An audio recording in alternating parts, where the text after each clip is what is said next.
In the last lecture, you learned how to analyze your source medium report. That was the second report that we've looked at in terms of analyzing your acquisition data, really where your visitors are coming from. So make sure that you've ticked that off the list and also that you've noted down your insights. For me, I've noticed that email is clearly working, but I probably can't depend on it forever. And so YouTube, Google Organic, and Facebook, the early signs are good. I'm going to continue to invest in those. All right, so in this lecture, you're going to really set up a custom report. It's called the Best Days to Post report. This will tell you the day and the hour of the day that you should really be sending out your emails or promoting content or running competitions so you can really maximize engagement. What you need to do to set this up is extremely simple. It's very similar to how we set up this custom dashboard. You just come in here, click on the link. It's a one-click install once again. You just want to click import. And this is a report that I've got put together for you as well. It's unique to this course and it's the same thing. You just set up, apply it to all of the data here, and it'll really gather up all the data in your account and organize it into this format. So you don't need to wait for Google Analytics to collect the data and feed it into this report. You can just put this on top of your data and you're going to get these 4 reports straight away. So we have 4 different tabs in this report: the hour of the day of the week, the combined view, really when you get the most traffic to your website. So if you know when you get the most traffic on your website, then you know when you should post content to really engage the maximum amount of people. So what I can see here now is a visual of when I get the most traffic to my site in terms of hour of the day. I can see that between 5 and 6 is the peak hours. And I can see here 18, that's really 6 p.m. Now, all of these times are in the times that my account is set up, and they're set up in my local time here in Ireland. So this is the time when I should really be sending out emails, etc. A reason why it's at this time. Now, of course, your peak hours can really be influenced by when you have been promoting content. So I've been really sending out my emails, promoting my content at around this time. Because I want to hit as many people worldwide as possible. But over time, you can really see what is the most popular time on your site, even when you're not promoting. For example, I could look at this same report really in these time periods when I wasn't sending out emails and promoting, and I can still see when is the peak hour when I'm not promoting. So you can really do the same thing.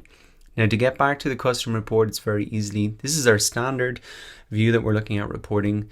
And the Best Days to Post is really in the customization tab, and I can just click on that to open it up once again. So what I'm seeing is that 6 p.m. is a peak time.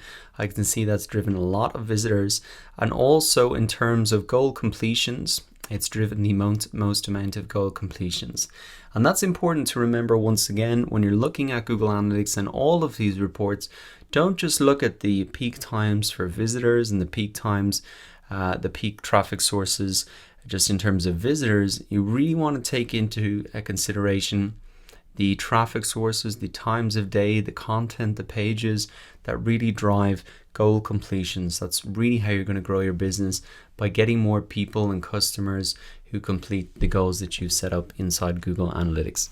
All right, so that's a quick view. 6 o'clock looks good. Let's look at day of the week now. And what I can see here is that Monday and Wednesday are the days of the week when I get the most traffic on my website. You can see that they're pretty close here.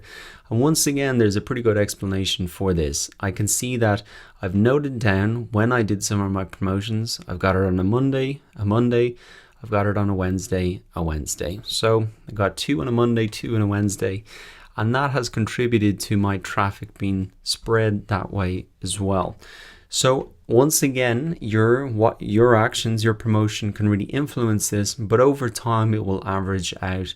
And I can really see, in 2 months, 3 months, whether this remains true or whether this has changed. So that's why it's important to note it down now at the start, and we can really see if there has been a change. And then we can look for an explanation in that change. So Monday and Wednesday. Now, what can you use this information for besides just sending out an email? Well, you could maybe, if you wanted to start a competition, even a Facebook competition that you're running, and you wanted to promote that to your email list or on your website, well, you want to start that on a peak day, like a Monday, and maybe even finish it on a peak day, like another Monday. So you start it on Monday and you finish it on Monday next week. That way you're hitting 2 peak days when you're promoting it on your site or to your email list.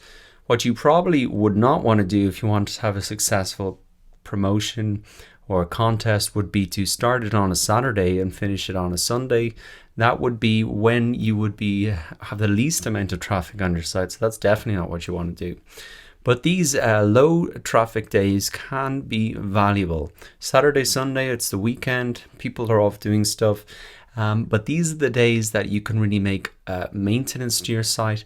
If you need to do anything, you need to put your site offline for a little bit of time. Well, you know, probably the weekend is a good time to do that. And you can figure even out the hour of the day that's going to have the least amount of traffic as well. So you interrupt the least amount of people.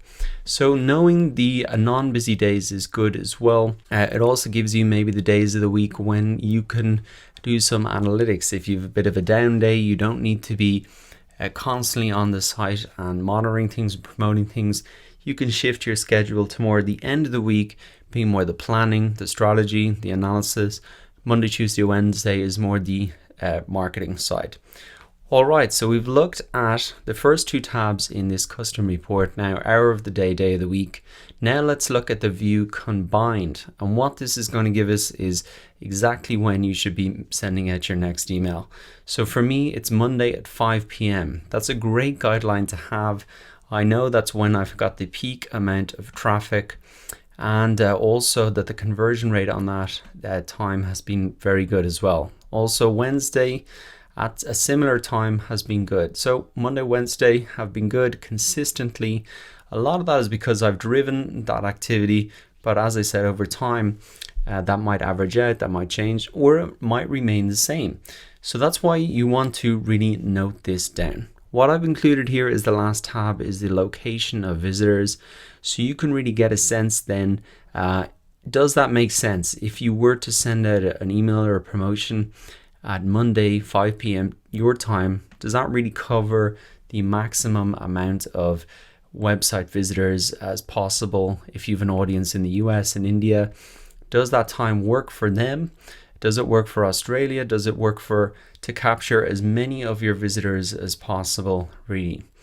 Okay, so returning to our checklist here, I've analyzed the best days to post. I'm going to tick that off the list. I'm going to come into Insights here, and I'm going to say what day and hour of, or what hour of the day and day of the week gets the peak traffic. This is when I want to post my content, send my emails, start competitions. So it's Monday at really 17 hours. Really, that's my time there. So I can just maybe put in a little H here actually, so I remember what that is. That wraps up the last report that you're going to analyze in the acquisition part of your Google Analytics account. Now, before we leave acquisition, what we're going to do in the next lecture is look at campaign tagging.